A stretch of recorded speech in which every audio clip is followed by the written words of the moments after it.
Simba Sports Club itakuwa ni moja ya timu ambayo ina ratiba ngumu kwenye mwezi huu wa 4 ukilinganisha na wapinzani wao ambao ni Young Africans. Mnyama atatakiwa kucheza game 5 za ligi kuu, wakati wananchi wao watacheza mechi 3 tu za ligi kuu kwenye mwezi huu wa 4 ambao tumeuanza siku ya leo.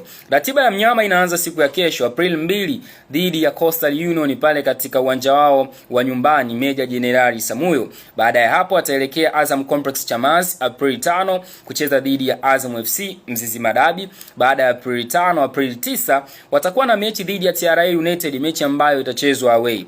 Baada ya April 9, April 15 watakuwa na mechi dhidi ya Fountain Gate, mechi ambayo itachezwa away. Baada ya April 15, April 18 watakuwa na mechi dhidi ya Namungo ambayo nao pia itachezwa away, na hapo wanakuwa wamemaliza ratiba ya ligi kuu kwa mwezi wa 4, na mwezi wa 5 utakapoanza game yao ya kwanza itakuwa ni Mei 3 dhidi ya Young Africans dabi ya Kariakoo. Lakini kwa upande wa wananchi wao, game yao ya kwanza mwezi huu wa 4 itachezwa tarehe 4 dhidi ya Tanzania Prisons pale katika uwanja wa KMC Complex.